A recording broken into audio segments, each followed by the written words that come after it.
Yamu achibiem samu akwa abado Badwam TV Badwam dwumadie so yada Apostle Dr. Nita Kotegwa say eni nkranhyensem yehwe sade nsem no ne animu no atie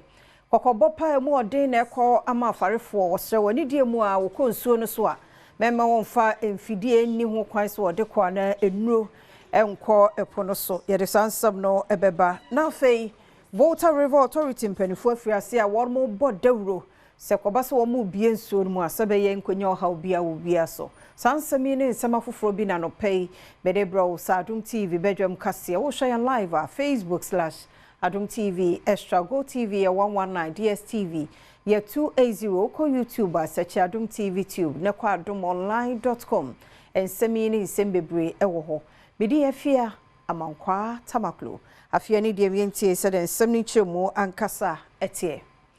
aban ede kokoboye mu eden ena ema afarefo won mu atitu wo konsuo no eso no se woni die mu a wonhwe no wamfa wudo bi amfaso ana mfidie ni ho kwan se de fansuo no so no wonhwe no wamfa amfaso osoafo a wo hwe fisheries and aquaculture Emiliatha ede den semi etudwa. Fishermen refuse to abide by the rules and when fishing with light fishing and other illegal methods. We are using this conversation to sound a warning to all fishermen that as part of the reset agenda to reset Ghana and to reset the fisheries sector, we are going to crack the whip. We are going to enforce the fisheries laws that ban illegal fishing methods. So when we come to you and we get you, don't say we did not warn you. We here was decided to just say Fisheries Protection Authority at Yesimua. One of so say one more do home be kwamboni of us we name one. Obechi won no do member membrano anyway. What has come to our attention is that the two conditions that were given for not closing the season, and that will determine whether we close the season next year or not. The two conditions were one, that people observe, fishermen observe the traditional management measure of no fishing 1 day in a week. Most places is Tuesday. The second is that fishermen stop illegal fishing. Yentwaso na manager corporate communications and branding wo Water River Authority Francis Aban say ene adwumako no wonuma sori waka ya womo ebonto ebodawro say obi anhwe no ho ye ni tichu no wonuma bensuo no ho no se kobase bia wonomo ebie nsukese no atomu a enkonkonya ha obi ewobi so Yesu ubia ye nso ubia tiase na yetumi akonkan a yebe bibia bokwa asembia ma ho china nti enu nti na ye ba Greater Accra Regional Coordinating Council enya happen ya ba Yakov Water Regional Coordinating Council Yakov districts na wo ho no Eastern region so sa in fact started with Eastern region Yakov Water region na na ye wa ha ni nia so Yakov Regional Coordinating Council no wi a ye Saneko districts na in a estimation say ye nsuo a ebro so wo dam nim isane ba forma bibia omo be affected no e ho ne yeko aye coaching mo motiase say decision no so say yi nsu ni bia he na ebeko areas be na be affected then say wo ye Regional Director Emma National Disaster Management NADMO Dennis Nate enso editu just say so your core mandate is to prevent and emergency preparedness plan ya nyina ya taxi or in districts will be presenting the emergency preparedness plan as we speak. And in impossible areas in case of any spillage, you identify all the safe havens. And then you so we share Akosombo Dam now. You be in Greater Accra, affected Shao Sudoku district, affected Adan West district, Ayesigi, and Adan East, Adan Krunumankasa. Atoymantamu na nanomo atsan konya mechere Western Regional House of Chiefs na nei won wasan asinkete biemu so woni aban no ebekambom na wona etu fam agudi anya no kwampa so na se won mo nsase no ne niema bi atisa ne nsuo no what won mu nyina ase esa. We also know that illegal mining is a problem in the country. We called it Galamsey. The Western region with its gold reserves continue to experience environmental degradation so badly all over the place. We know the issues are complex with Galamsey, but we want you collectively. We said we would tell you that our son, and in fact, he's one of our very special sons, the Honorable Minister for Lands and Natural Resources, Honorable Amakofi Boa, has our full support in the fight against illegal mining. Given the ordained and unique space of our region in Ghana's history, we should have been here much earlier. Nonetheless, this reciprocal visit is first to congratulate you and assure you of the unflinching support for you, your planned programs, and the policy initiatives that we pray will inspire the youth, stabilize the economy, and create jobs, raise our cultural existence, and restore hope towards the all-inclusive and equitable development of the entire Oman Ghana. Adom TV Badwam Kasiana Uguso Esha no Media Fia Amankwa Tamaklu. Ya toaso dia no so for roads and highways. Ya Governor Kwame Agboja. Na enei new roto fufroi one more ede komra shebe de filmo sebe ya wonso bedi amamrano atum na sa ye adwuma ebiemu akasea no etoaso. Proposed new toll rates have been submitted to Parliament via Ministry of Finance to determine the rates we are going to be charging when the toll is implemented. We are hoping that this will be based on electronic platform. There will be no physical barriers in on any road, and the tolling would only apply to roads that are engineered, meaning that roads that have been fixed. So we don't intend to put tolls on any rough road and other things. We also decided to just say nyumako be se dumienu na sabre wonom ede krata abre won se opese wonom hwe ne ede abafu dwumadi a onmo de bagigi toll yi ehye wo monsa no mu etumi edi dwuma no mu ekere se enya ade a ede wo haw bia bebre obia na emum be ne se de be ya omanfo nyina ebenya ho mfaso. My brothers and sisters, what are we doing now to improve the maintenance regime? Cabinet has given approval for the reintroduction of road and bridge tolls with a focus on modernizing the collection of these tolls. We have done the transition that we want to transition to electronic and automated tolling system, enhance transparency and auditability of revenue inflows. Yeguso ya wo ra Kwame Agboja wo roads and highways minister Samodi to join enei yakwantempo akese dodo no a wo honom a wonom eba besiesie na no no nyimu bia nimu akwan bia ehia se wo se ye boa mankro empuntuo ekwa animu no wo mbehwenti wonom esafata se wo no wondi nkomo no wonyina nso wonom ekasa se be ya sabotaye no obedu ho. It can happen that in the whole year a minister can decide that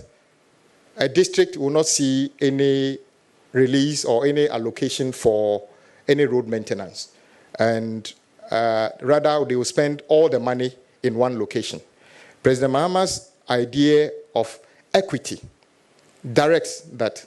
when we reform the road maintenance trust fund, and I'm very grateful to yourselves and Parliament that last week Friday the road maintenance trust fund bill have been passed, and we are awaiting the assent of that bill into a law by the President. Osade to just akwan dwumadi a omobeye ebeboa ama wompu wonom a omo ewo mantam ahodo ne mensira ahodo memabuna wo ho no ombenya dwuma ye pa free se wonom a wo ho no ene wode won ebedi sa dwuma no a eno ebetumi amasika aba won botom. Out of this, new jobs will be created because we want these maintenance activities to be localized. I see no reason why in a district we cannot find or groom or create build the capacity of local people to learn how to do road maintenance in their district instead of importing service providers from other regions. I believe this will also create new jobs. Ghana Scholarships Secretariat in the 2025 Local Tertiary Scholarships Program no opa hontoma wombota ne se enipa na ehia for be 5,000 e de ombenya mfaso de free 2025-2026 academic year. Na penny kwantrefo ya wono ya registrar da no ya Alex kwaku asafo jeyi no de nsemi etudwa Adom kase etwaso date for the government local tertiary scholarship no afidie no asombre na so na hu be hia se yemfa nhye ha nko a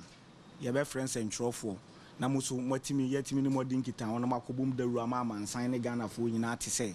time na so nti obi biara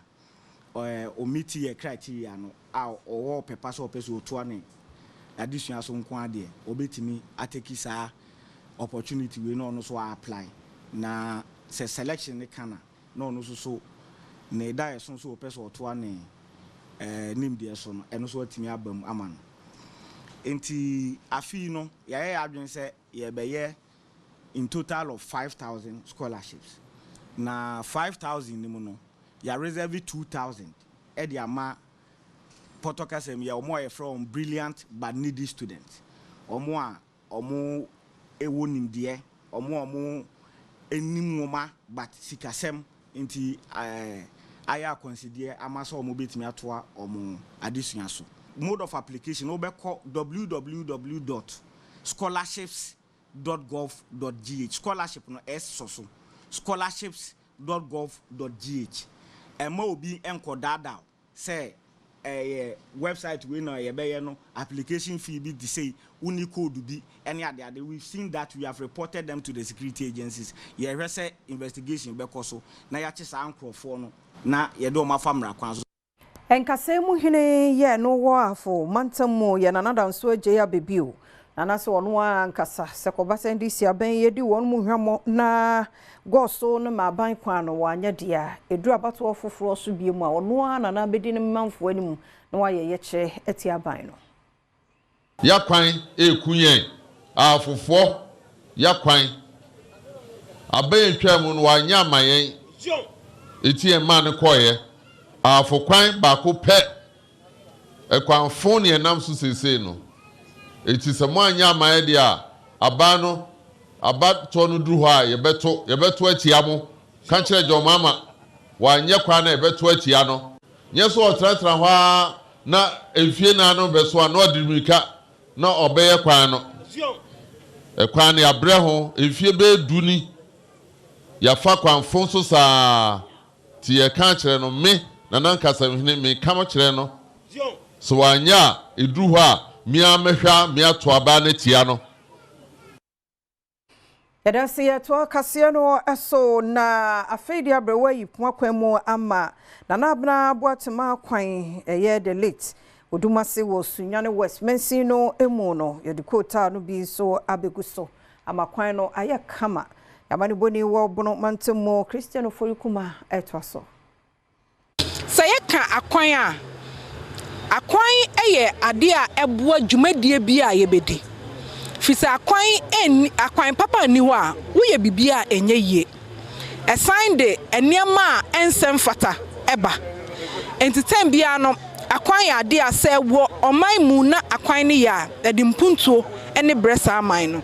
fisa se omo be ko school be fa kwan ne so omo be ko asori be fa kwan ne so omo ko adwadie so be fa kwan ne so omo ko hospital be fa kwan ne so enti omo ko form so ebe fa kwan ne so enti kwan ya dia sa wo ya edimpuntu pa ebre timamufuo Bono Regional Minister Joseph Adai Akwaboa a ono enedi eye mrahyebi jenine echi no eda na sepa wana muntu a womotu a sisi ama nsisan abasa ekwan ne so nua bai atima so daye ahusa ne manfo kro domase capital no Sunyan West capital ni o kro no mfimfiri ni egina no na se watima ye bibise ya o sabaso bo kese enti o ka kire me no enka me konkran o mesi da bi megyae aye sa adwumade ansa na makọ omanfo titi sampatemu wono enso de nsem se tudwa papa cho me stone kwan nti yentimu ntena ha mfuturo fragefo efa ha mfuturo ka eba mfuturo nti na nsa kra madwuma nyina sei ne nyame adom oba pa me recent abegu kwan na so amaye ti nyame nshira no shira ne eni ho de meti bayira wa himfie yanim wa ya abrestan yanim na mfuturo nti na nsem nti minchi meje ya adwuma na kura na ese ya nije sema amba ne se minua minister ade a wa ye de eso Mayina no so na Adom TV Badwam kase no yemfansi ha na yenase emrani adaje a wode maye wadaro matwen na yemfa Adom online stories no ento so na nso kunya no ebeba na nso do headline no abreye yekwa ba ye nche sisie